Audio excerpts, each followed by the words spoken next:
They were excited when you walked on stage. I mean, you left the main stage here at Tortuga, you finished your set, and you came right over here to hang with us. Of course I did. I love XM, I love you, I love everybody in this place tonight. It's so fun. You've been here before. You told me about how much fun it was, and we've been trying to do this. We finally got it here. First time on the main stage? No, this is my second time on the main stage, but I grew up coming to Tortuga. Yeah, you're from Florida. I'm from Florida. I'm from Portland, Florida, so I'm from South Florida.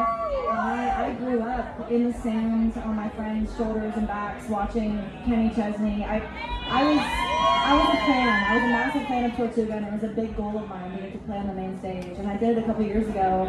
But the growth this year is just so crazy. Like, y'all really showed up this year. Yeah.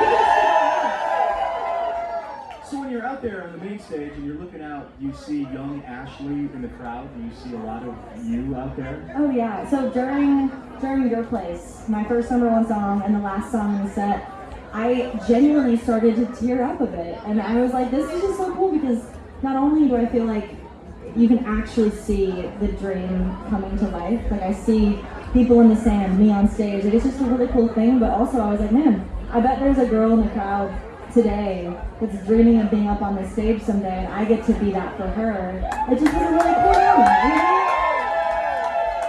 Just gonna pay it forward here at Tortuga. Always. It's so cool, it's so fun. So last time I saw you, you came to the happy hour at Chiefs in Nashville, and you almost killed a guy on our show. Yeah, because she pulled up a guy who had blue eyes. Yeah, and this older guy came up to the stage and she sang "Baby Blues" to him, and I thought we were gonna lose him. It's fun. I feel like I pick somebody in the crowd every show that either is singing along or they're really cute. Today his name was Charles and he was real cute. Did y'all see it? He was cute. I was like, okay, Charles, let's go.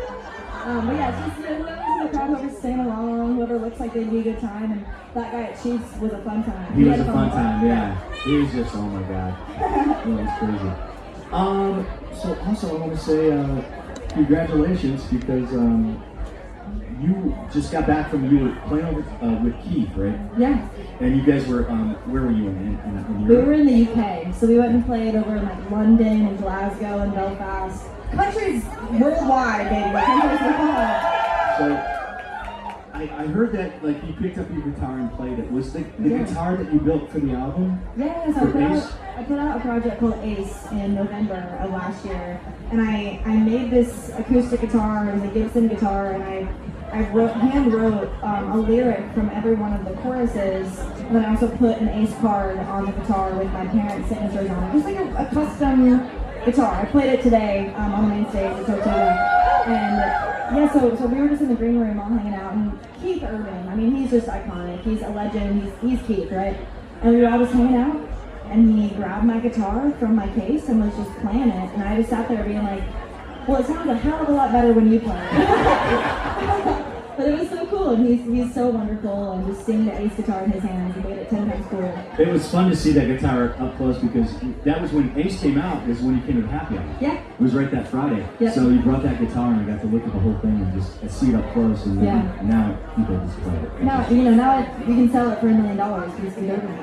But you never will because it's your I never special will. It's guitar. priceless, yeah. And by the way, Baby Blues did go #1 on the Hot 30.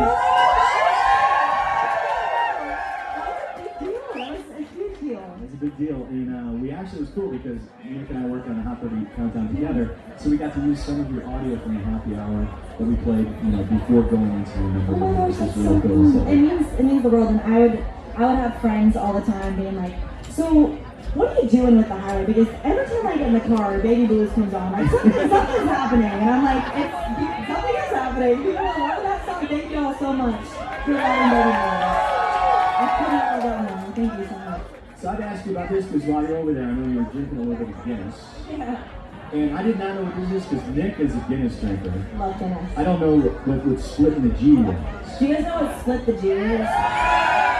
Okay, so it's a thing I learned when I was over in the UK last time. When you have a Guinness, you have like the pint or whatever, like the glass. The glass. You know what I mean? Yeah. So apparently when you first get the Guinness, you're supposed to take like the first sip you take, you're supposed to drink as much as you can or as little as you think in order to quite literally hit the middle of the G in the Guinness logo.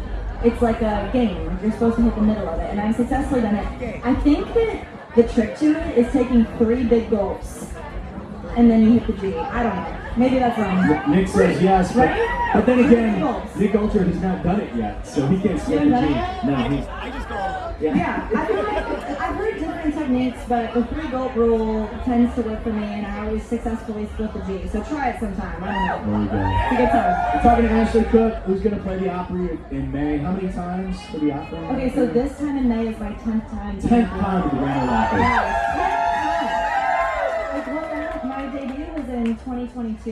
Yeah. And it's really just crazy right now. I mean, just like playing the main stage Tortuga, 10th time at the Opry, it feels like in this life, you don't always get these kind of like time tickers to know kind of what you've been doing. You just kind of blink and time goes by, and I feel like I'm currently in a season of realizing like, wow, a lot's happened since my very first social media video, my first record deal, all the things. Like it's a really fun season.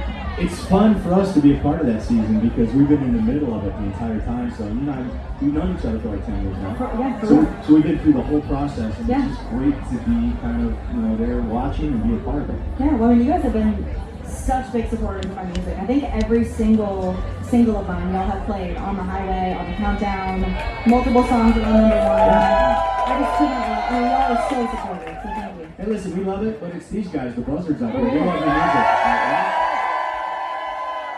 You guys are just the best. I love y'all so much. So now you're done with work for the day. Enjoy the rest of it. Oh yeah, I'm on drink o'clock. Oh, yeah, Nick and I will see you at Boots and Hearts in August up in Canada, so we'll see you at that festival as well. Yes, you will. And we'll just keep it going, right? Let's keep it going, y'all. Let's have some fun this weekend, shall we?